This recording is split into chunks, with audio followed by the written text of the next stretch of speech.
రోజు రోజుకి గోల్డ్ రేట్లు పెరుగుతున్నాయి. తాకట్లో ఉన్న బంగారానికి వడ్డీలు పెరుగుతున్నాయని టెన్షన్ పడుతున్నారా? కొమ్మూరి గోల్డ్ వచ్చాక ఆ టెన్షనే పోయింది. కొమ్మూరి గోల్డ్. నమస్తే, నేను మీ తేజ. పెద్ది సినిమా నుంచి సాంగ్స్ అన్ని కూడా రిలీజ్ అయ్యాయి. అయితే రీసెంట్గా వచ్చిన హల్లలో సాంగ్, దాని గురించి అయితే కాంట్రవర్సీ నడుస్తుంది. ముఖ్యంగా ఆ సాంగ్ లిరిక్స్ రాసిన అనంత్ శ్రీరామ్ ఎవరైతే ఉన్నారో అతనిపైన చాలామంది కామెంట్స్ చేస్తూ ఉన్నారు నెగిటివ్గా. సో అంటే ఎప్పుడు కూడా సనాతన ధర్మం అంటూ కూడా మాట్లాడే ఆ వ్యక్తి అసలు ఇలాంటి లిరిక్స్ ఎలా రాశాడు అంటూ కూడా చాలామంది మాట్లాడుతూ ఉన్నారు. సో దీని గురించి క్లియర్గా తెలుసుకునే ప్రయత్నం చేద్దాం. మనతో పాటు మాట్లాడడానికి సీనియర్ జర్నలిస్ట్ దాము బాలాజీ గారు ఉన్నారు, ఆయనతో మాట్లాడదాం. నమస్తే సార్. నమస్తే. So Anant Sriram lyric writer. So రీసెంట్గా అతను ఏదైతే పెద్ది మూవీలో హల్లలో సాంగ్ రాశాడో దాని గురించి కాంట్రవర్సీ నడుస్తుంది. ఏంటి సార్ ఇదంతా?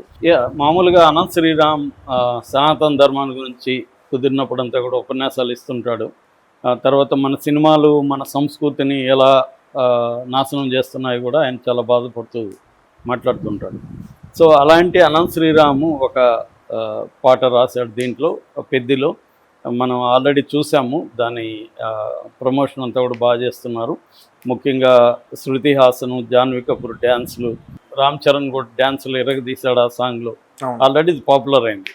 సో ఇప్పుడు ఏంటంటే ఈ సాంగ్ పరమ బూత్ సాంగ్ అని చెప్పి విమర్శలు మొదలైనవి. ఇట్లా మహిళా సంఘాలు కావచ్చు, చాలామంది ఇతన్ని గతంలో విమర్శించే వాళ్ళు కావచ్చు, వాళ్ళందరూ ఇప్పుడు రంగంలో దిగి ఇతనేమో మాట్లాడుతూ ఉపన్యాసాలు ఇస్తుంటాడు, సనాతన ధర్మాన్ని గురించి గొప్పగా చెప్తుంటాడు, ఇతను ఎలాంటి బూతుపాట రాశాడో చూడండి అని చెప్పి ఇప్పుడు పెడుతున్నారు. ఆ బూతుపాట ఏంటంటే ఆ లిరిక్ ఏంటంటే పల్లవిలో వారానికి 1000 నా కోసం దాయి, అంటే వారానికి 1000 రూపాయలు నా కోసం సేవ్ చేయి, నేను నెలకొకసారి అయినా ఇస్తా ఈ హాయ్, నీకు నెలకొకసారి ఇస్తానంటే నీతో పడుకుంటా, నాకు డబ్బులు వారానికి 1000 దాయి అన్న ఇది ఉంది. ఇదే మీనింగ్తో ఇంకా ఉంది, అరకాసులు తీయి, అరవంకీలు వెయ్యి, అందం బిందులు ఉన్నాయి, ఇలాగా ఉంది సాంగ్. సో ఇప్పుడు నువ్వు అంటే వారానికి 1000 దాచిపెట్టి నాకు ఇస్తే నేను నీతో పడుకుంటా అన్నట్టుగా వీడు రాశాడు ఈ బూత్ పాట. అది రామ్ చరణ్ మీద తీశారు అనేది విమర్శ ప్రధానంగా. ఇంకా దాంట్లో ఇంకా మిగతా సాంగ్లో కూడా అక్కడక్కడ బూతులు వాడారు అనేది ఇది మెయిన్గా. సో ఇక్కడ మనకు విషయం ఏంటంటే నిజానికి ఈ బూత్ అనేది విచిత్రమైన వ్యవహారం. మనకి ఎప్పటి నుంచో సినిమాల్లో బూత్ సాహిత్యం ఉందనేది ఎప్పటి నుంచో ఉంది. నేను కొన్ని ఎగ్జాంపుల్ చెప్పడానికి 1940s రూపవాన్ అనే ఒక పత్రిక వచ్చేది, 40s 50s. నేను ఇంకొక పత్రిక కమతం అనే ఒక పత్రిక నేను ఎడిట్ చేశాను. ఎడిట్ చేసినప్పుడు రూపవాన్లో ఉండే కొన్ని ఆర్టికల్స్ నేను ఈ కమతంలో రీప్రింట్ చేసి ఒక ముందు మాట రాశాను. సో దాంట్లో ఒక వాక్యం చదువుతాను. అందులో ఏంటంటే 1946 ఫిబ్రవరిలో రూపవాన్లో ఒక ఆర్టికల్ వచ్చింది. టైటిల్ ఏం తెలుసా? ఈ తెలుగు చిత్రాలు చూడకండి.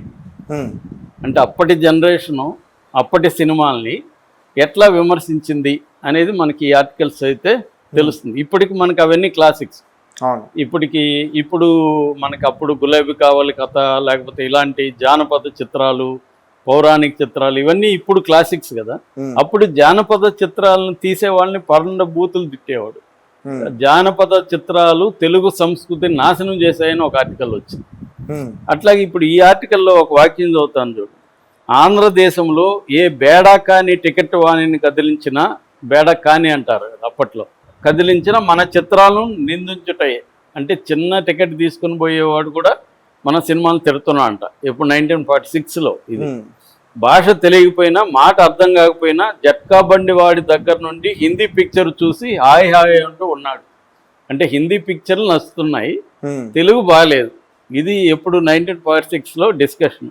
ఇంకొక లేడీ రాసింది ఆమె ఈ బూత్ గురించి చెప్పడానికి. స్త్రీ దృష్టిలో మన చిత్రాలు కాకరపర్తి కామేశ్వరి రాసింది 1951 ఏప్రిల్లో ఆర్టికల్లో. ఆమె ఏమంటుందంటే, మన తెలుగు సినిమాల్లో బూతు సంభాషణలతోనూ వక్షోజ ప్రదర్శనలతోనూ ప్రేక్షకుల్లో కామోద్రేకాన్ని రెచ్చగొట్టి జేబుల్లో డబ్బులు అమాంతంగా గల్లంతు చేసే సాధనాలుగా ఉన్నాయి.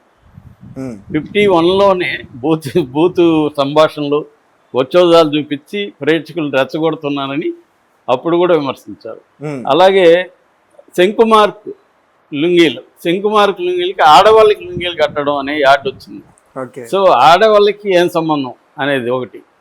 ఆ తర్వాత అశోక ఆమ్లా తల నూనె. ఈ తల నూనెకి ఒక యాడ్లో ఆమె పై టిప్పేసి ఉంటుంది.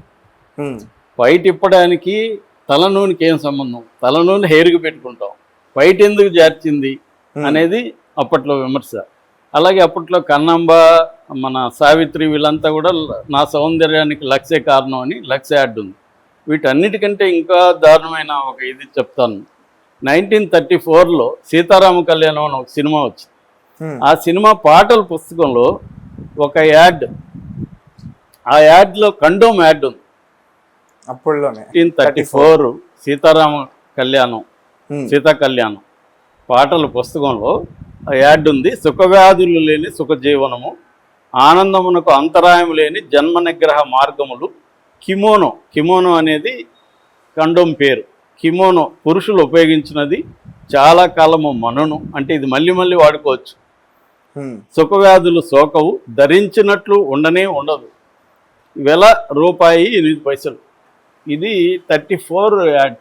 అంటే మనం ఎప్పటికప్పుడు బూత్ని ఎలా చూస్తాము అనే దానికి ఎగ్జాంపుల్. అంటే ప్రతి జనరేషన్ కూడా కొంతమంది ఎలీట్ సెక్షను ఆ జనరేషన్ ఆ సినిమాలు వాళ్ళ కాంటెంపరీ సినిమాల్లో బూతులు ఉన్నాయని, లేకపోతే ఉద్రేకాలను రెచ్చగొడుతుందని, సినిమాలు సరిగా లేవని, ఇప్పుడు మనం క్లాసిక్ సినిమాలు అనుకునే వాటిని అంతా కూడా అప్పట్లో బాలేదనే విమర్శించారు. అందుకని చరిత్ర తెలుసుకోవాలి. మనకేందంటే సినిమాకు సంబంధించి చారిత్ర జ్ఞానం లేదు. ఆ పత్రికలు ఇప్పుడు అందుబాటులో లేవు. రూపాని, నేను చెప్పిన పెంకిపిల్ల రూపాని, ఈ రెండు చదివితే మీకు 40s 50sలో ఎలా ఉండేది అనేది వస్తుందన్నమాట. మా ఫ్రెండ్ దీని మీద ఒక ఆయన రీసెర్చ్ కూడా చేశారు. సో నా దగ్గర కూడా ఆ పత్రికలు మొత్తం ఉన్నాయి. పెంకిపిల్ల రూపాని అన్నీ నా దగ్గర ఉన్నాయి. అవి అప్పుడప్పుడు చదువుతుంటే మనకు షాకింగ్గా ఉంటుంది. అంటే ఇప్పుడు డిస్కషన్లే అప్పుడు కూడా జరిగాయి అన్నమాట. ఇక మన పురాణాల దగ్గర నుంచి భారతం బండ పురాణం, రామాయణం రంకు పురాణం అని కూడా మన వాళ్ళు అంటారు. అంటే అఫైర్లు ఎక్కువ ఉంటాయి భారతంలో. సో అట్లాగా మన పురాణాల్లో ఉంది. తర్వాత మన జానపద గీతాలు, ఫోక్ సాంగ్స్, ఈ ఫోక్ సాంగ్స్ అన్నిట్లో కూడా బూతు లేకుండా లేదు. చివరికి అన్నమయ్య పాటల్లో కూడా బోల్డ్ బూతులు ఉన్నాయి. వాటిని బూతులు అనేవాళ్ళు కూడా ఉన్నారు. సో కాబట్టి బూతులు లేకుండా సినిమా పాటలే కానీ, జీవితంలో పాటలు కానీ ఏవి, బూత్ అనేది సమాజంలో భాగం. మనకేమైందంటే బ్రిటిష్ వాళ్ళు వచ్చినాక విక్టోరియా మొరాలిటీని మన మీద రుద్దారు. అసలు మోరల్ యాంగిల్ అనేది మనకు అంతకుముందు లేదు. మోరల్ యాంగిల్ అంటే మనకు అంతకుముందు ఏంటంటే డైలీ లైఫ్లో మనం ఎలా బతకాలి, మన స్కిల్స్ ఏంటి, అవే నేర్పించేదే మనకు మోరల్ లిటరేచర్. మనకు పంచతంత్ర లిటరేచర్లు ఎక్కడ బ్రిటిష్ వాళ్ళ మొరాలిటీ కనబడదు. పంచతంత్రులంతా కూడా నిజ రోజువారీ జీవితంలో మనం బతకాలంటే ఎలాంటి సంబంధాలు పెట్టుకోవాలి, ఎలాంటి ఫ్రెండ్షిప్లు డెవలప్ చేసుకోవాలి, ఎలాంటి స్కిల్స్ నేర్చుకోవాలి, అది నేర్పిస్తుంది పంచతంత్రం. అంతేగాని మోరల్స్ నేర్పించు బ్రిటిష్ వాళ్ళ మోరల్స్. ఈ మోరల్స్ అనేవి మనకు తెలియదు. బ్రిటిష్ వాళ్ళు వచ్చేవరకు వాళ్ళు ఏం చేశారంటే వాళ్ళ మొరాలిటీని మన మీద రుద్ది, దేవాలయాల పైన బూతు బొమ్మలు ఉంటే కూడా వాళ్ళు షాక్ అయ్యి దానంతా కప్పేయడానికి ట్రై చేశారు. మనకి దేవాలయాల మీద కూడా బూతు బొమ్మలు ఉన్నాయి. బూత్ సాహిత్యం అనేది మన జీవితం భాగం. 2000 సంవత్సరాలకు ముందే మనకి వాత్స్యాయన కామసూత్రం ఉంది. అవి కాకుండా అనంగరంగుని, కళ్యాణములని, అనంగరంగం, ఇలాంటివి చాలా ఉన్నాయన్నమాట. అంటే బూత్ అనేది మన జీవితంలో, సాహిత్యంలో, పాటల్లో, అన్నిట్లో ఒక భాగంగా ఉంది. కాబట్టి బూత్ని ఏదో తిట్టడం అనేది అనవసరం. సో ఈ అబ్బాయి స్పెషల్ సాంగ్ అంటేనే ఎంతో కొంత బూత్ ఉంటుంది. అవేముంటాయి అన్ని సాంగుల్లో కూడా, ఐటమ్ సాంగులో నువ్వు నాకు అది రాసిచ్చేయి, ఇది రాసిచ్చేయి, అంతివు ఇంతివు అనేదే కదా సాంగులు. ప్రతి సాంగులో అదే ఉంటది కదా. అదే వీళ్ళు కూడా వారానికి అక్కడ రైమింగ్ కోసం వాడు పదాలు పడక 1000 అని రాశాడు. 1000కి ఎవరు వస్తారు ఇప్పుడు? వారానికి 1000 ఎవరు వస్తారు యాక్చువల్గా ఇవాళ ఉన్న కండిషన్లో?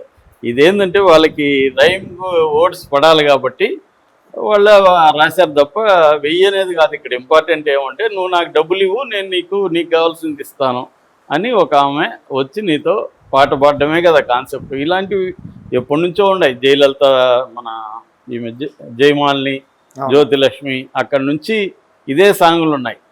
అదే వాతావరణం కంటిన్యూ అవుతుంది. రాసేవాడు కూడా అదే రాస్తున్నాడు. రెండోది అనంత శ్రీరాముని ఒక్కడనే అనడం కూడా తప్పు. ఎందుకంటే పాట రాయించుకుంది ఎవరు? డైరెక్టరు. దాన్ని పాడింది ఎవరు? సింగరు, మళ్ళీ AR Music Rahman, director Rahman. Music director, hero, వీళ్ళందరూ తెలియకుండా పాటని షూట్ చేయరుగా. అది పదే పదే ప్లే చేస్తుంటారుగా షూట్ అప్పుడు, అందరికీ తెలుసు కదా. కాబట్టి కాకపోతే ఏంటంటే అతను నీతులు చెప్పకూడదు. ఎవరు అనంత్ శ్రీరామ్ వేరే వాళ్ళకి నీతులు చెప్పకూడదు. ఎందుకంటే అతను అదే పని చేస్తూ మళ్ళీ వేరే వాళ్ళు చేస్తే విమర్శించడం అనేది కరెక్ట్ కాదు తప్ప బూత్ అనేది ఏమి లేదు, బూత్ సాంగ్లో ఉండకూడదు అనేది ఏమి లేదు. ఈ బూత్ అనే విమర్శలు అనేవి నేను చెప్పినట్టుగా 1940s 50s కూడా ఆ సినిమాల్లో బూతులని విమర్శించుకుంటూ వస్తున్నారు. సో ఆ రకంగా ఏదేమైనా ఒక రకంగా ఇది కూడా పాపులారిటీ మంచిదే పెద్దికి. సో ఇంకొకటి ఏంటంటే ఎగ్జిబిటర్స్ నుంచి మొన్నటి వరకు బెదిరింపులు ఉన్నాయి పెద్దని రిలీజ్ చేయమని, కానీ చిరంజీవి సమావేశం అయినాక అది కూడా పోయింది. సో ఇప్పుడు స్పెషల్ షో జూన్ 3వ తేదీ స్పెషల్ షో వేస్తున్నారు, ప్రీమియర్ షో. దానికి 600 టికెట్ పెట్టారు, జిఎస్టీతో కూడా కలిపి 600 పెట్టారు.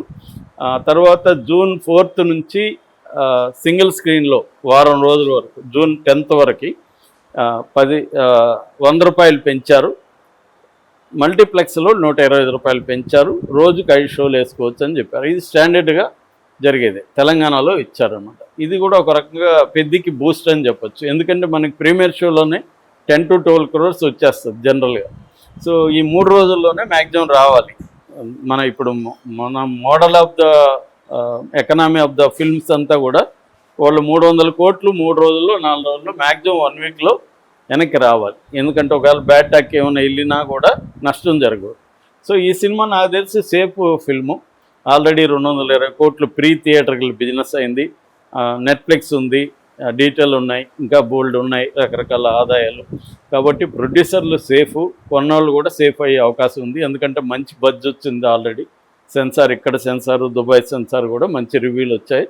కాబట్టి ఈ వివాదాలు అనేవి పెద్దగా పెద్దికి ఏమీ ఇబ్బంది కలిగించవని నేను. Right sir, thank you so much.